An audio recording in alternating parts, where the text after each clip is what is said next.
Destur.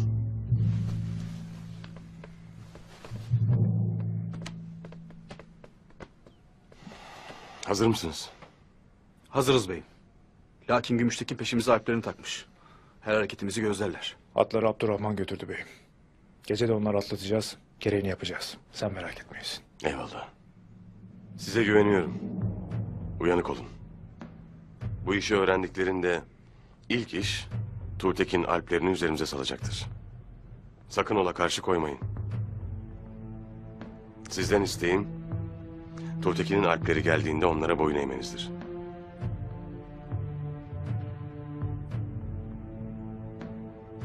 Anlaşıldı mı Bamsı? Anlaşıldı beyim. Hakkını helal et beyim. Helal olsun Doğan kardeş.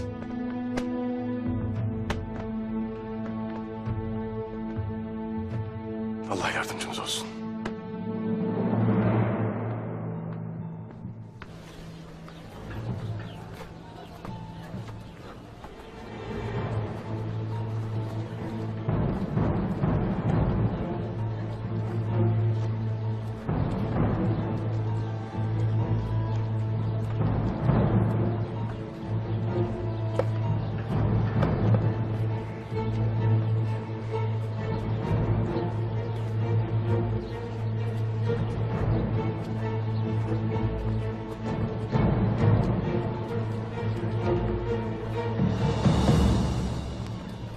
Senin beylik meziyetlerin Dodurga obasına refah ve selamet getirecektir. Eyvallah. Senin tecrübelerin bana yol gösterecektir Gümüştekin Bey'im. Çok yaşa Tuğtekin Bey'im! Çok yaşa Tuğtekin Bey'im! Çok yaşa Tuğtekin Bey'im! Çok yaşa Tuğtekin Bey'im! Çok yaşa Tuğtekin Bey'im! Çok yaşa Tuğtekin Bey'im! Çok yaşa Tuğtekin Bey'im! Dodurga'nın yiğit beyleri, nice büyük cenklerden, nice büyük acılardan çıktık. Rahmetli Korkut Bey'imiz sayesinde önümüze çıkan her engeli nasıl bir bir ezip geçtiysek, nasıl pusatlarımızdan akan kanlar kutlu bir nehir gibi daha nicesini silip süpürdüyse bundan gayrı da böyle olacaktır. Rahmetli Korkut Bey'imin kanını yerde koymayacağım. İmdi vakit Dodurga için içimizdeki hainlerden kurtulup şahlanış vaktidir. Çok yaşa Tuğtekin Bey'im! Çok yaşa Tuğtekin Bey'im! Çok yaşa Tuğtekin Bey'im! Çok yaşa Tuğtekin Bey'im! Çok yaşa Tuğtekin Bey'im! Çok yaşa Tuğtekin Bey'im! Çok yaşa Tuğtekin Bey'im! Çok yaşa Tuğtekin Bey'im! Tuğtekin Bey'im.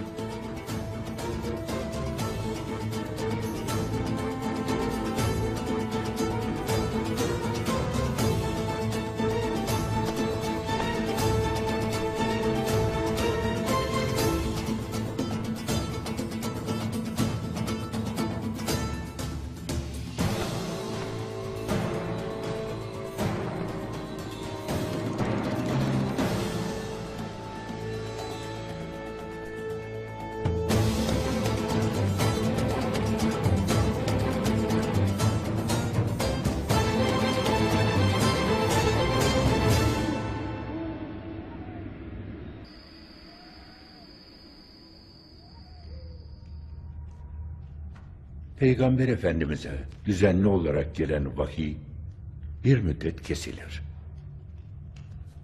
O vakitlerde Cebrail aleyhisselam kendisine görünmez. Bunun üzerine müşriklerden bazıları Rabbi Muhammed'e küstü, onu terk etti diye alay ettiler.